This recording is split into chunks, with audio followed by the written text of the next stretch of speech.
When I asked James why he made a family card for his in-laws, he laughed and said, "They're my family, so they should have one, right? You got a problem with that?" He added, "If you knew who helped you when you were alone, you wouldn't talk like that, would you?" His confident tone surprised me. Was James always like this? He asked. "If you're grateful, you should do more for my family. Then you'll be part of it. Until then, you're like you're on a trial." I never heard of a trial in marriage before. James explained. I was silent. "It means you're not fully part of the family yet. If you don't like it, you can leave any time. For now, our family is just the six of us." I was shocked. So I canceled our shared credit cards and moved out right away. "Hi, I'm Olivia Cook, and I'm 30 years old. I draw pictures for a living, working from home as a freelancer. Before that, I used to design stuff for a big ad company, but I started doing my own thing about 5 years ago when I got married. My folks passed away in a crash when I was little, so my grandparents raised me. But I moved back to my parents' old place in the city center for college, and I've been there ever since. I met my hubby James at this Italian joint where he worked. It was a cozy spot with good food at decent prices, so me and my work buddies went there a lot. James, the charming waiter, caught everyone's eye, including mine. He was quite the looker. The manager even joked that some folks came just to see him, and I totally got why. Can't deny, I was a bit of a fan myself. He had this cool vibe that really stood out. We grew closer pretty fast, and before we knew it, folks were calling us a couple. Surprisingly, we ended up tying the knot. I don't remember much from that time. It's like I was in a bit of a fog. Next thing I knew, I was married to James, my husband. But I did love him, and I was genuinely happy about getting married. I left my job at the design company on good terms and started freelancing. James stuck with his gig at the Italian joint, working odd hours, sometimes late into the night. It got tough to juggle work, so I decided to go solo, something I'd always wanted to do. That sounds smart, Olivia. It'll be easier for you, and it's great to keep doing what you love. James backed me up. And that's how we kicked off our married life. We weren't into big flashy stuff, so we skipped the whole wedding hoopla and just signed the papers. Our families met briefly, and that was that. James went to work, and I held down the fort at home, managing chores and freelancing. Our schedules were all over the place, but we made it a point to have meals together whenever we could. It was simple, but it made us happy. I thought, yep, marriage is pretty sweet. About a year into our marriage, things took a turn for the worse. My family wants to visit. Is that cool? James asked one day. Sure, I replied. I was actually looking forward to it. I'd only had a brief encounter with James's family before, so I figured this would be a good chance to bond with them. Having lost my own parents early on, I always admired James's big family, but when they arrived, 5 of them, I was left stunned. Hey, which room's mine? His sister blurted out as soon as they stepped in. She's 35, 3 years older than both James and me, and works at a local store. Her abruptness caught me off guard. She seemed so different from the polite person I'd met before. James's 22-year-old sister was there too, but she stayed quiet, barely saying a word, just like when we first met. Following James's sister's hurried lead, I showed them to the guest room, and James's parents to my parents' old room, the only one in Japanese style. I thought it'd suit them best. Once they settled into their rooms, James's sister declared, "Well, since we're all under the same roof now, you better start treating our family right." I was puzzled by her words, but when I turned to James for clarification, he simply chuckled in a way I'd never heard before. Turns out, they'd given up their place and moved in here without telling me, he explained. Sorry, our family home had to be vacated suddenly, and they had nowhere else to go. I wish he'd informed me earlier. I had assumed it was just for a day or two, not a long. James's family didn't hold back. From the moment they moved in, all 4 of them expected me to handle everything while they did nothing, saying whatever they pleased. They made no effort to find jobs or a place of their own. When I asked about their employment, I got yet another surprise. "Oh, I quit that awful job at the supermarket," his sister confessed.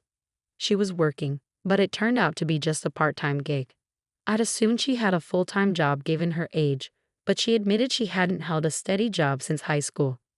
James's parents also had part-time jobs they gave up before moving in, and his other sister, well, she was unemployed.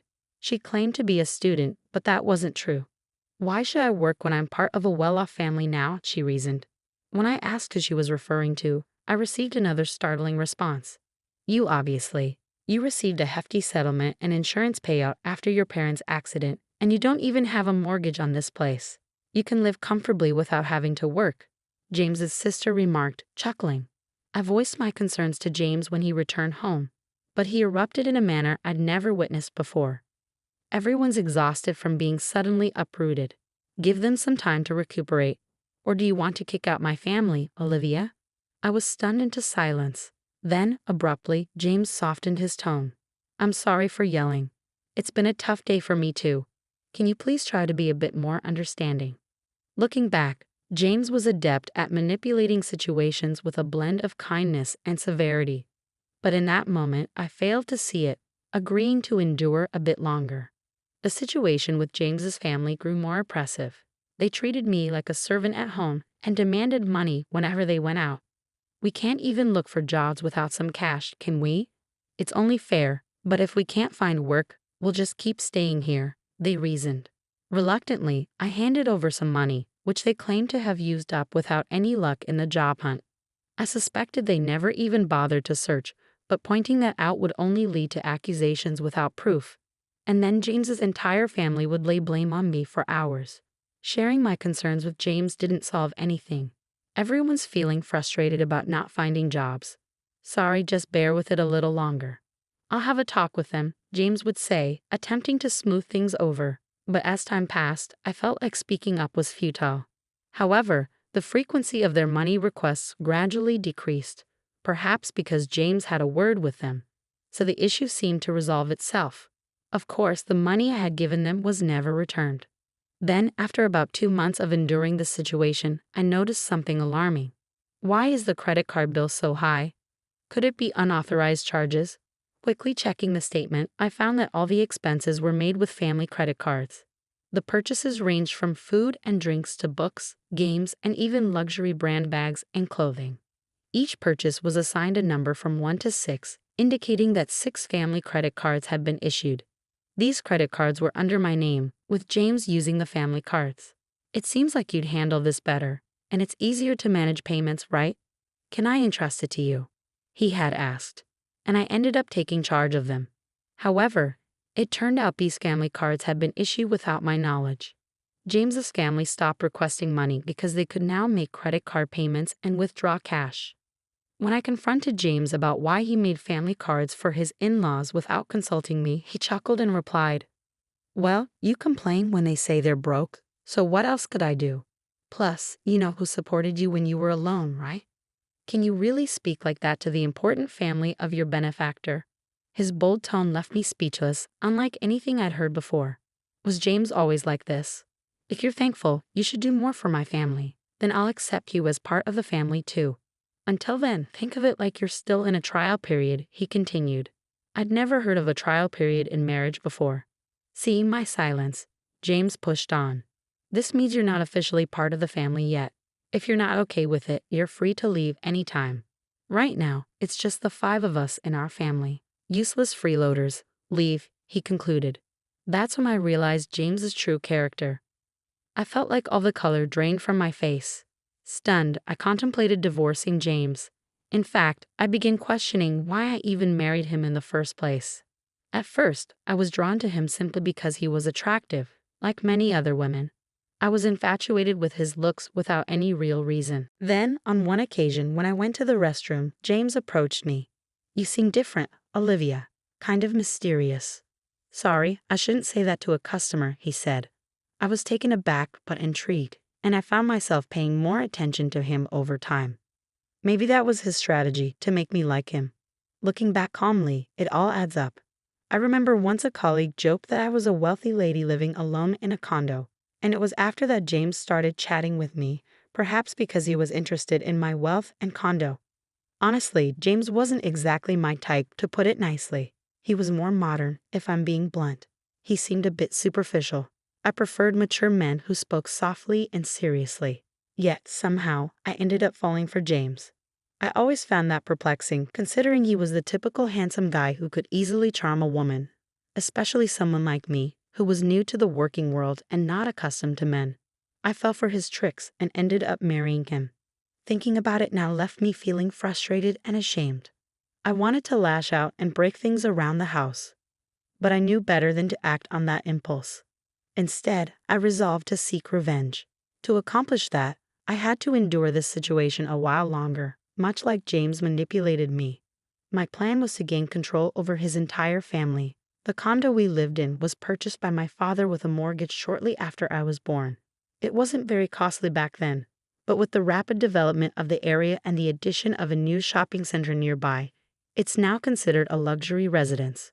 My parents, hopeful for more children, invested in a spacious condo. That's why there's enough space, even with James's family moving in.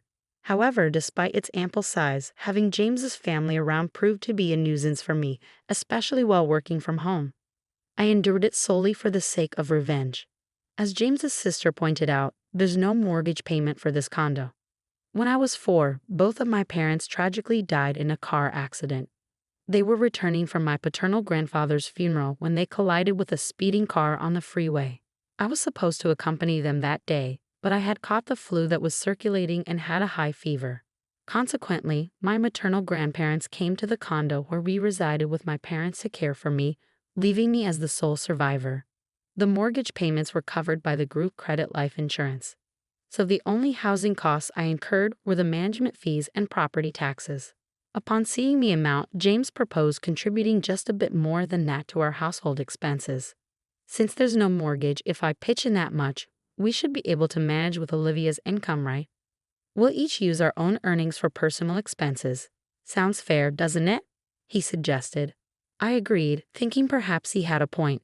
Until then, I had been solely responsible for all expenses, so I believed his contribution would alleviate some of my burden.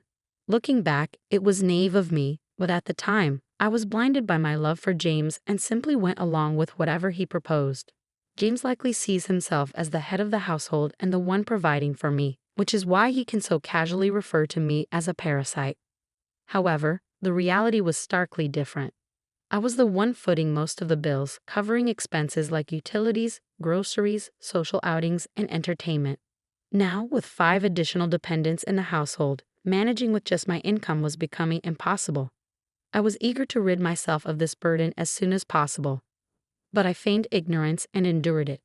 Gritting my teeth, I watched as James's family freely indulged in shopping sprees, reminding myself that I would have the last laugh. Then, 5 months after making the decision to divorce, the moment to take action finally arrived. I'm exhausted. It's time to make a choice. It's either me or your family, I told James, presenting him with an ultimatum. He was taken aback, but I pressed on without hesitation. None of your family members lift a finger to help around the house. They just dump all their chores on me. You know I work from home. I'm not idly passing the time. Yet they treat me like a freeloader and belittle me, claiming you're the one supporting me. I've had enough. I cried as I confronted James. His response was a smirk. Then you should leave. Didn't I warn you before? You're not truly part of this family yet. Giving up now means you haven't earned your place in it, he retorted. I feigned shock as I looked at him. What's surprising? If you can't tolerate my family, then it's you who must leave. And since I'm not to blame, I'll take this apartment as alimony and I'll claim half of your savings as part of the property settlement. Ah, so that was his scheme all along. That's why his entire family had been hounding me, attempting to drive me away. I had suspected it, but hearing it articulated so plainly still came as a shock. It was someone I had once loved and married, but thanks to this revelation, I made up my mind. Fine, I declared, resolved to divorce James. But this condo belongs to me, and I'm not at fault either. What did you say? The grounds for the divorce are your family moving in without my consent and your family disrespecting me, I asserted firmly to James. He'd appeared taken aback by my outright rejection of his terms, not expecting such defiance. It was understandable, as I had always acquiesced to his demands since our marriage. Recalling those moments filled me with anger. I can't stand another moment with you all, so I'll leave now. But be prepared to vacate as well. This is ridiculous. This is our home. We won't leave. Ever heard of tenant rights? You can't just evict us from our own home, James shouted. Ignoring his protests, I left the house and sought refuge at my grandparents' home.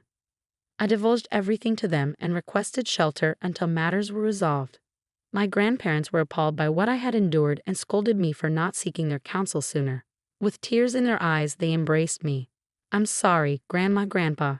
I know I worried you, but I'll be all right now," I reassured them, forcing a laugh through my tears. The day after I left the apartment, James wasted no time in contacting me. "What's all this about? What mail are you talking about?" He inquired about the certified letter. I was impressed by how swiftly things were progressing. I had entrusted the divorce proceedings to a lawyer, and upon informing them of my departure yesterday, they had arranged for everything to be handled promptly today. "I'm not paying any alimony, and I'm not leaving the condo," James asserted. However, legally he was obligated to pay, and he had no right to remain in the apartment. "What do you mean? The condo is jointly owned since we're married.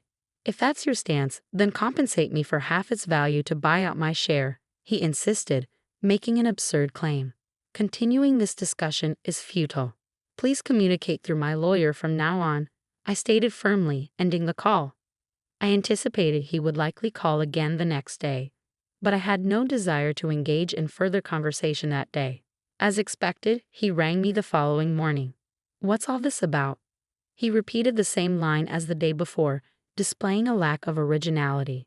"What mail are you referring to? The card's not working." "What did you do?"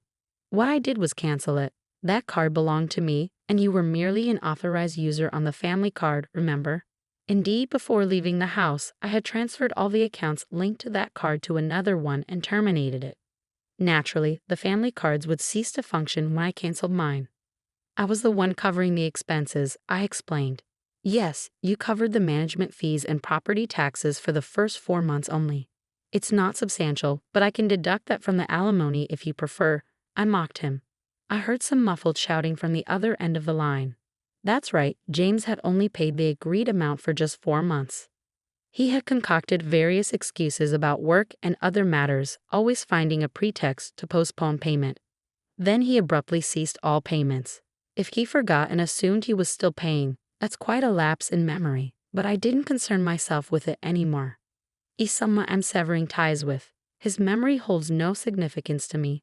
That's the situation, so please reimburse your share of the living expenses I've been covering. I've meticulously documented our household expenditures, which I'll utilize as evidence to equitably divide our savings. It's marital property, he insisted. "Yes, understood. Let's divide it accordingly," I acquiesced. He concluded the call with a reminder not to overlook it. A few days later, he called again with the same inquiry. I realized they were not only deficient in memory but also in vocabulary. "What do you mean by the division of shared property? Why is it 0? You must be swimming in cash from your parents' insurance and alimony," he alleged. "Ah, so that's what they assumed."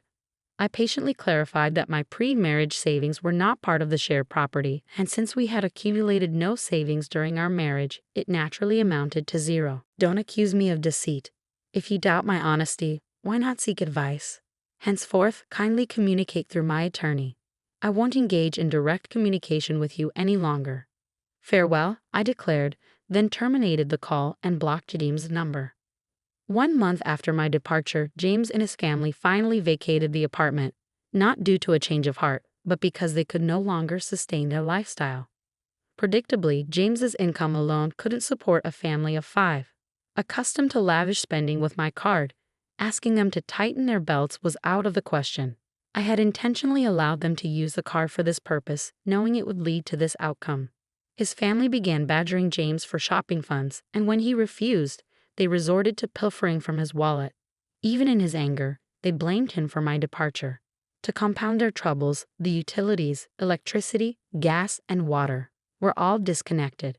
Of course, I had arranged for this since I had no intention of residing there. James attempted to have the utilities swiftly reinstated by phone. But since the house was in my name, no one else could restore them if the owner had ordered their termination. During the scorching summer and early autumn, his family struggled to endure the sweltering heat and eventually vacated the condo. Their destination, I neither knew nor cared. James endeavored to persist until the end, but he ultimately capitulated due to the absence of electricity and the inability to bathe. The divorce proceedings progressed more rapidly than anticipated, not because James had a change of heart, but because of his blunders. He betrayed our marriage by pursuing someone else, perhaps assuming he could swiftly remove me from the picture. He boasted about owning a luxurious downtown apartment, using it as bait to attract younger women. It's astonishing he engaged in such behavior with his family present, but it wasn't out of character for him, so they turned a blind eye. Prior to departing, I had discreetly installed cameras throughout the house, capturing all the evidence. Perhaps he underestimated me, but his disrespect was undeniable. He brought his family into my home without consent, racked up expenses on a family card and left me with a bill, ousted me, and engaged in infidelity. I demanded significant compensation and alimony for these transgressions. When James saw the amount, he visibly paled and begged desperately for reconciliation. However, I harbored no such intentions. Aware of his inability to pay, I pressured him to borrow as much as possible from his company and seized whatever assets I could. When I threatened legal action for fraudulent use of the family card, he reluctantly agreed to my terms. I can only hope he makes diligent efforts to repay his debts. The divorce is now finalized and I am currently residing at my grandparents' place. I haven't decided what to do with the apartment yet. While it held sentimental value as an inheritance from my late parents, given the circumstances and lack of memories associated with it, I may opt to sell it. On the professional front, my career as an illustrator is flourishing. I may soon live independently again. But for now, I'm content working from my grandparents' home. I'll continue to rely on their support for a little while longer before forging ahead with renewed determination. In the future, I'll be more discerning in choosing a partner, prioritizing qualities beyond mere attractiveness. My hope is to find a life partner with whom I can share my journey.